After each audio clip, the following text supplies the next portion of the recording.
The hardest part about finding your joy is having the faith to do what you know in your heart of hearts is right for you, no matter what anyone else says.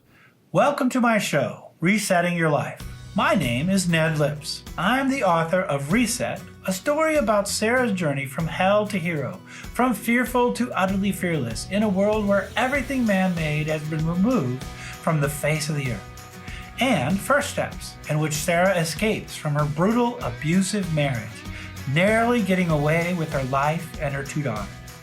My third book, Entwined, continues Sarah's journey to trust and to love as she moves the family forward in a world dominated by pure nature. You can find them on Amazon by searching Ned Lips, N-E-D-L-I-P-S, or through my website, nedlips.com. Last episode, we discussed believing that God, whoever that is to you, however you understand that concept, is communicating directly with your soul and providing you with the right path for you to joy, if you will only listen. But by far the hardest part of this journey is the doing.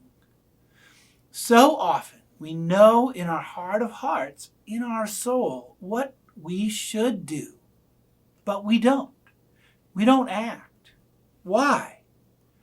Self-doubt, fear, uncertainty, negative past experiences, guidance from others, parents, pastors, books, counselors, whatever. Personal desires to do something else, the desire not to do it because, yuck, I don't want to do that.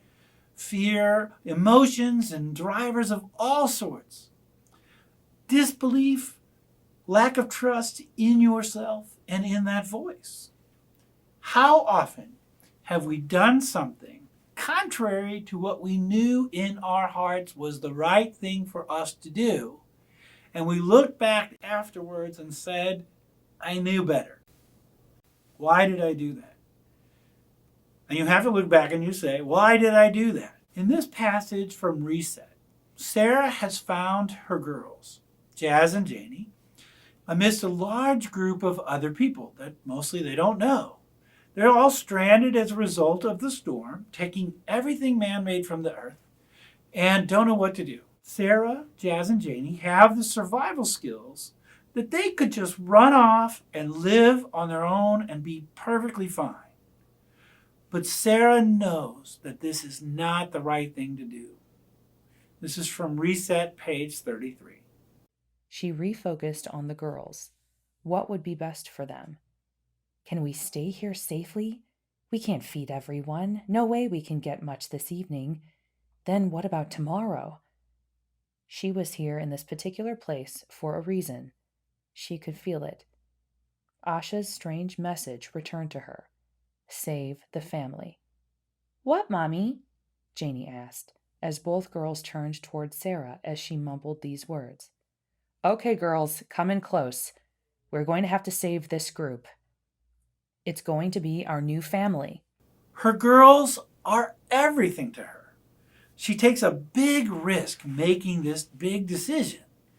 As the scene moves forward, even frightened Jazz agrees that saving all these people, helping them to survive in this new world, is the right thing for them to do. Sarah stands and takes the challenge on because she knows in her soul that despite the other options, which logically might make sense, saving this family that becomes their family is the right thing for her to do right then. Often, what we know we need to do is far less challenging than taking on the survival of an entire family, but is equally difficult for us to do or contemplate doing at that moment in our lives. But we know we should do it. In Entwined, Sarah wrestles with several challenges. Humans, her greatest fear on this planet, who need help. She has to let Jazz deal with some poisonous snakes, and she has to let her do it alone, leading a group of adults. And she has to release her heart to love Tom completely, despite all her terrible history with men.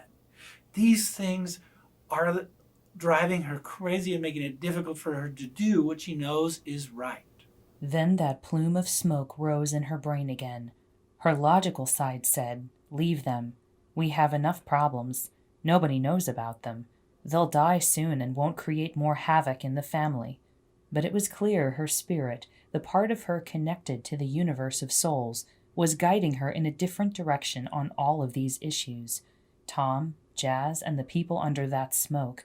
And regardless of what her logical brain thought, her heart of hearts was never, ever wrong. No matter how much it frightened her, she had to try to help them. She had to let Jazz lead, and she had to figure out how to release herself completely to Tom. She buried her face in Latifah's mane and began to sob. Knowing what you have to do can be hard to deal with. Your path is not always easy. Next steps can be steep. Doing what you know in your heart is right for you can and will, at times, break you down. But this is where faith truly exists. Faith that God, whoever that is to you, will not lead you astray. I've found this to be the hardest part of the process, both for me and for others. You know in your heart you're supposed to do something. It makes no sense sometimes, or it's just hard to do, or it's scary, it puts you out there, you write a book and people read it, what if they don't like it? So you hesitate, and perhaps the moment, the opportunity is lost. You cannot think this through. Logic does not apply. When you know in your heart that you are supposed to do something, do it. It is amazing how often that works in your favor. Simply amazing. I met my lovely wife, Barbara, by following my heart and acting, doing. Before we knew each other, we both happened to attend a presentation by former Secretary of State James Baker at the St. Louis University School of International Law. It's a common pickup joint for sure. After the event, the university held a reception. I'd secured my plate of food, of course, you can look at me, I never miss food, and had found a great spot at a table. Barbara just happened by and was looking for a space to sit down. I could have let her pass. I let a lot of people pass. But I took the moment and I invited her to join me. There was something right about doing that. At that time, I wasn't looking for a girlfriend or anything like that, and I wasn't there to pick up anybody. But as it turns out, a mutual friend also joined us. Barbara respected her opinion, and for some reason, our mutual friend spoke highly of me. Several crazy coincidental meetings and a number of other odd events later that kept bringing us together. We started dating. We've been married for 12 years. How about that for following your heart of hearts and doing?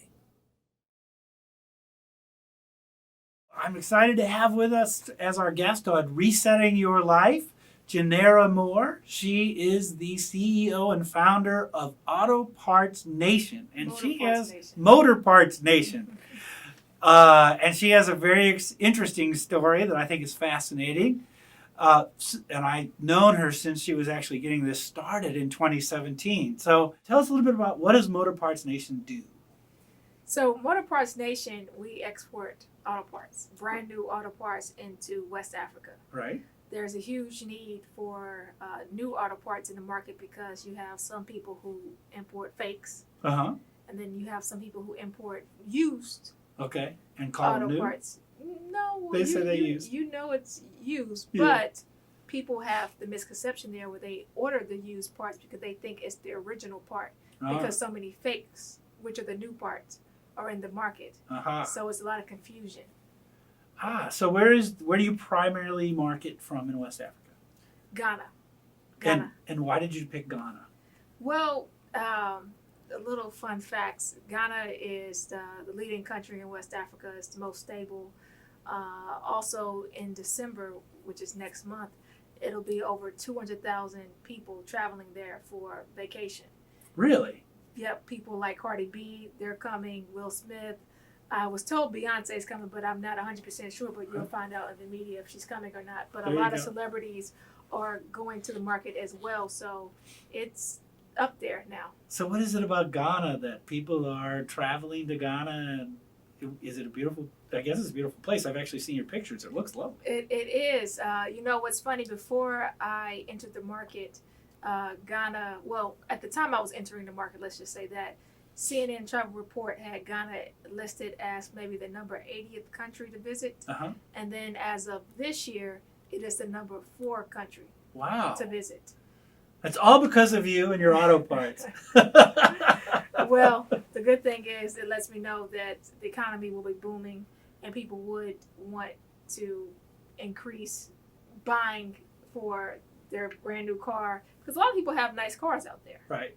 A lot of people, people think that, maybe in Africa they don't have nice cars, but there's a lot of Lamborghini trucks, a lot of Phantoms, a lot of high-end vehicles are in the market. So people, have money to spend on what they choose to.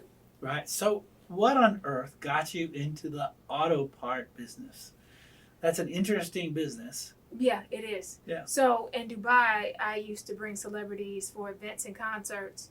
And I noticed with the event industry, over the years, I would hear people or companies say, well, we had to cut our budget because we can't afford this, that, and the third. And the first thing that was always cut was entertainment. Right. So, that was like a stab in the chest, because I'm like, well, what am I to do? Right. So I wanted to transition into something that you can't cut my budget. Right. I wanted to be a necessity. I wanted to get into a business that made consumers or clients need me. Right. So I started working, trying to get brands into the market. And one of the brands that I brought to Dubai was Lexani Luxury Motor Cars. And the brands, their motor cars charge anywhere from $185,000 to maybe upwards to $400,000 per vehicle. Wow. And you can only sell one of those here and there. Right. So I was invited to go to Automechanica, which is a huge global auto parts conference, well, automotive conference, but they specialize in auto parts. Okay. And I went there by a friend in the industry and kind of got pulled in because I knew Africa. I was eyeballing Africa. I just knew I had to get a piece of something there. So just doing my research and networking with the right people and friends that were, guiding me, telling me what was needed in the market, I basically said auto parts could be something I can get into. And what was it about getting excited about this business that drove you to such success today? Because I saw the need there. If there's fake auto parts on the road, people are dying. People are being killed in accidents. It's unsafe. Right. And all you have to do is go to a market and do the right thing. Right. Enough people will gravitate towards the right thing and stop doing the wrong thing. Right. And I just believe in, if you're able to solve problems, right, you'll always be in business. Right. But then you'll always be able to solve a problem, so it no longer becomes a problem. You become the standard. Right. So, I think it's very important to go to countries, even in America, if you're able to solve a problem, you're able to change the standard and the way of thinking. Right. So that's what motivated me the most, was I was able to change the way people looked at certain things. Like, say for instance in Ghana, a lot of people who work in corporate environments, when I tell them, hey, I'm working with mechanics, mechanics, they're just, illiterate. They look at them as uneducated, illiterate. They dropped out of high school. Right. They don't know anything. They're just, some guy who just needs a job. I view them as clients. I have a program where if they buy parts from me every month, I provide technical training. Oh, okay. So it's gone from, hey, you're just being educated on how to fix a car through your network. Now you actually get proper training. And I built my business on selling them parts, but in return, you get something back that can help secure your future. And that's a wonderful thing for those folks. They become better and better at what they're doing. I presume that when you train them and provide them with high quality parts, you're even going farther toward increasing the safety of the people who live there. Absolutely. Right. Because they're no longer unqualified installers. Absolutely, and they also can charge more. Yeah. Because you're more confident in your work. For instance, in the United States, if you go to a mechanic, you're paying mainly for the labor. Right. That person's time. Right, because they're highly trained. Correct. So versus out there, you're paying for the part. You're paying less for labor. Right. So once people are more confident in, their craft, hey, my price changed because I know I can fix your car properly, right. and I can do it in a short amount of time. One of the things that I always talk about is that when you find out what you're passionate about and you become really, really good at that, become best in the world at that, people will seek you out and pay you more. Correct. So tell us about passion and following your passion, people following their passions. Well, I am a firm believer in following your passion. Why? Because if you just, look at all these examples from centuries ago, not just right now, but centuries ago, you read about people who have followed their passion. That's why you're reading about them. Right. Versus if you don't follow your passion, you end up with the regrets later in life, and you end up drinking away the regrets, and you end up, just being very negligent in your thoughts, because those are damaging in itself. Right. And what really made me realize and just focus on where I should be, I started reading a lot of books. I started reading audiobooks. I started following the teachings of people like Dr. Joe Dispenza, or people like Abraham Hicks, it's a number of people, but I also started meditating. Right. I even started seeing a spiritual practitioner, because a spiritual practitioner, everyone's belief system is different, but I tend to believe people, when I sit in front of them, and they're able to tell me something that I didn't share with them. Right. And I'm like, wait, how did you know that happened 3 weeks ago? Right. Well, that's because they can read certain things. Fascinating. About a person. You don't have to even tell them that. They just know it. Mm-hmm. And they always give you advice on how to succeed. They kind of know what your problem is, but positive advice on how to just follow your dreams, on how to just keep going, because there's nobody stopping you but you. That's right. And I always say that when you reset your life to follow your passions and find your superpowers, that's your path to joy. Absolutely. Yeah. Absolutely. It's true. And I'm a firm believer in encouraging other people on following their passion. I would give them a list of books. I would give them maybe some meditations if they believe in meditating. I would just give them resources to help guide them, because the way you'll get through your path will be totally different than what someone else would do. That's why there's so many authors out there, because you can follow the teaching of what transmutes through how you can actually learn a method on how to grow and how to become who you want to be. Because I don't know any human that sits around and tells themselves, I'm going to make the worst decision ever. Yeah, right. But they are mentally telling themselves they can't do it. Right. But you wouldn't allow someone on the street to tell you that you can't do it. Right. You'll get into an argument with them. Right. So why are we telling ourselves that? It's a battle that happens inside us. Even though all the people around us might be telling us that what we're trying to do is stupid. And I'm sure a lot of people told you, you're going to sell auto parts to Africa, you're crazy. And at the end of the day, you have to know in your heart that it's the right path for you. And you can't listen to all that outside jibber jabber, right? And there's a storm you have to get through in your life against yourself over all those self-doubts, right? Yeah, but what's crazy is that when I made the move to go to Dubai, I didn't have a job lined up.